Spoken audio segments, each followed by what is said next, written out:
여러분 심폐소생술 해본 적이 있으신가요? 보통은 직접 해볼 일이 거의 없죠. 인턴 때에는 코드블루가 뜨면 가서 가슴 압박만 시행한 적은 많았고, 마취과 전공의 시절에는 딱 한 번 수술 중에 환자가 테이블 데스하며 심폐소생술을 주도해 본 경험이 있습니다. 그런데 지방의료원 응급실에서 공중보건의사 근무를 하면서는 지금까지 50번 넘게 심폐소생술을 해본 경험이 있습니다. 그리고 그 과정에서 몇 가지 뼈저린 교훈을 3가지 얻었습니다. 지금부터 차례차례 알아보겠습니다. 지방에 계신 분들이라면 더욱 이 영상을 끝까지 주목해주세요. 첫 번째, 나이가 들수록 병원 가까이에 사는 것이 중요하다는 걸 깨달았습니다. 제가 근무했던 지방 소도시 병원에서는 응급실까지 도착하는 데만 30분 이상이 걸리는 경우가 많았습니다.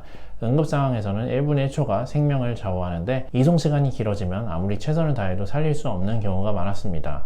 그리고 병원마다 CPR을 할 수 있는 환경이 너무나 다릅니다. 장비와 인력이 충분한 대학병원에서 하는 심폐소생술과 저처럼 인력도 부족하고 장비도 부족한 환경에서 하는 심폐소생술은 애초에 차이가 날 수밖에 없습니다. 그래서 저는 나이가 들면 꼭 병원이 가까운 곳에 살아야겠다고 다짐했습니다. 그리고 한 가지 더, 응급 상황에서 골든타임이라는 말을 많이 들어보셨을 거예요. 지방 소도시에 있다 보니 응급실을 운영하는 의료기관이 거의 없기 때문에 119가 앰뷸런스로 가장 빠르게 응급실로 이동하더라도 이동 시간이 30분이 넘는 경우가 많습니다. 심정지 환자의 경우 4분 이내에 심폐소생술이 시작되지 않으면 뇌 손상이 시작되고, 퀄리티가 좋은 CPR을 시행했을 때 20분 이내가 그나마 생존율을 높일 수 있고, 그것이 넘어가면 소생될 확률이 더욱 희박해집니다. 병원이 가까우면 좋은 퀄리티의 CPR을 더욱 빨리 시작할 가능성이 높고 생존율도 달라집니다. 두 번째, 심폐소생술에서 기도 확보가 정말 중요합니다. 심폐소생술 하면 보통 가슴 압박만 떠올리시겠지만, 저는 직접 경험하면서 기도 확보가 얼마나 중요한지 깨달았습니다. 요즘 119 구급대원들은 루카스라는 기계를 사용해 가슴 압박을 일정하게 유지하는 경우가 많아서 압박 퀄리티는 좋아졌습니다. 하지만 문제는 호흡입니다. 119